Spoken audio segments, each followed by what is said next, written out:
The Burna Boy concert has been cancelled.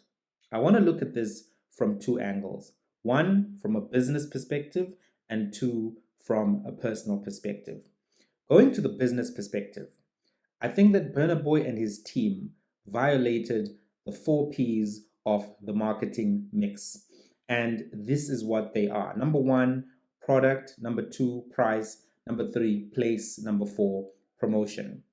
On product, the Burna Boy product for 2023 is not the same as the Burna Boy product for 2022.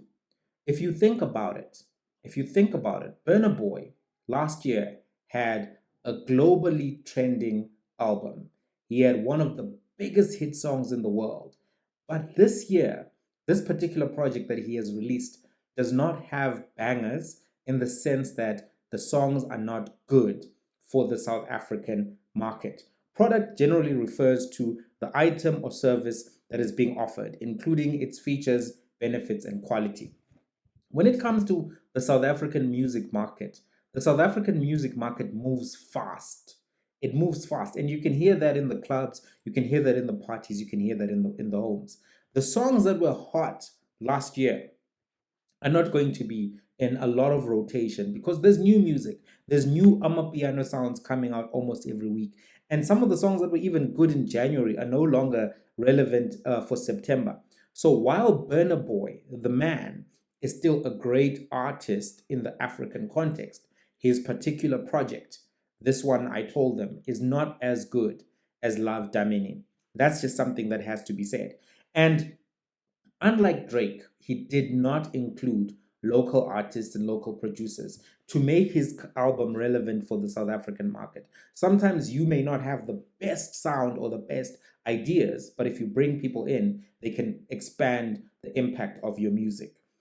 Drake often, if you follow his albums, will include rappers from Atlanta, rappers from Nigeria, or artists from Nigeria. He will try to have a global album, someone from London, someone from New York, even have Black Coffee on the album to make his album global. Burna Boy did not do that. Number two, price. The amount of money that customers must pay is a determiner of the success of a product in the marketplace. The reality is the Burna Boy tickets were just overpriced. For where the South African economy is now, for where the South African consumer is now, to have these tickets that were well over 1,000 rands and to the VIPs 2,000 something, that was just too much. When it comes to a venue like FNB, which is a 95,000 seater stadium, you need to go for volume over price. So his strategy here was to go for differentiation as opposed to go for cost leadership. If he had been charging 250 rands, for instance, for general access tickets, there wouldn't be a problem right now, right? That's what I think. These tickets were just overpriced. Three, place. The distribution channels which are used to make the product or service available to customers. That's what you would look at in a marketing mix. I think that number one, the place that Burna Boy chose, FNB Stadium, was the wrong place. The venue is too big for where the economy is now and where the audience is now, considering the weakness of the product. Number two, he was also repeating a city within a year. Last year, he was in Joburg. We did go and watch Burna Boy. For him to come back again to Joburg may have been a mistake. But if he had gone to Cape Town or even another place, that could have helped him. But I really think Cape Town would have been a better location for him, because it's foreseeable that many people from Cape Town didn't come through to watch the Burna Boy show at the beginning. Finally, promotion. Promotion refers to the communication strategies used to inform the public, to persuade consumers, and it includes advertising, public relations, sales, promotions. I think, number one, Burna Boy should have come to South Africa to promote his event. If you think about how much Cassper Nyovest was doing to promote filling up the dome, to promote filling up the FNB stadium, there's a lot of personal artist work that has to be done. You have to go to all the big TV shows, all the big radio shows, all the big podcasts. You have to let South Africans feel like they're part of that journey and that dream. He did not do that. He would have needed to go to MacG, to go to Clement Manyatela. He would have needed to go to Newsroom Africa, SABC, to a whole lot of places to get buy-in and promotion. When Will Smith was promoting movies, he would go to the location where the movie was being screened to promote sales. And in his book, Will, he speaks about how that made all of the difference. And Burna Boy did not do that. He relied solely on PR and influencers. And I don't think that they used all of the relevant influencers for this kind of an event. They needed to do more on TikTok, on Twitter, and I don't think that they did enough. Now, to the personal side, I think Burna Boy did not choose the right team for the work that he needed to do for this particular thing.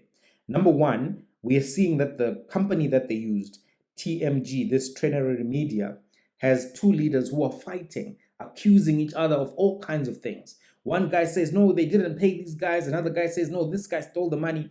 I don't think he should have used this particular company for this particular event. He should have gone with the same companies that have done mega concerts for like Jay-Z and all of these other people. He did not use the best people in the business for this particular type of event. But I think he could have used a different set of people. But now I want to talk about Burna Boy himself. Burna Boy needs to understand that the political climate in South Africa has changed. One of his biggest rivals, aka, passed away.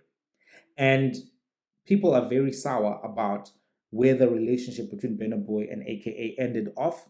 They're very sour about some of the comments Burna Boy made about an old video during a time of xenophobic attacks. And he has not fixed those relationships. Let's be very honest. But beyond that, his tribute to aka when aka died very violently and very painfully, that tribute was weird. It was very weird, that Instagram post and everything that he posted around that time. It almost felt like he was making it about himself at a time when everyone was really standing in solidarity with AKA's friends and family. And that was just off, especially for AKA's fans. That would have really made them angry and agitated. And I think that agitation and anger still exists up to now. He has to mend the relationships that he has with the rap community in South Africa. Some of those people were very close to AKA, and he needs to mend those relationships, because even if you are the African giant, every territory is different and you have to respect and have relationships with everyone in the territory. That's very important for him to be able to do. Also, he has to share the bread. If you want a local market to accept and understand you and work with you, you have to share the bread. Burna Boy is doing so big across the world. He could bring some South African artists to some of his international shows, help them get exposure. You need to do that, because if you want to come and get some bread from the South African market, you have to share bread with local artists. And I don't think he's done enough of that. You have to share bread, you have to show love, you have to show respect. Fundamentally, I think Burna Boy is still the greatest artist in Africa right now. But if he wants to do well in markets such as South Africa, he has to be inclusive, respectful, and he also has to come at the right moment with the right product.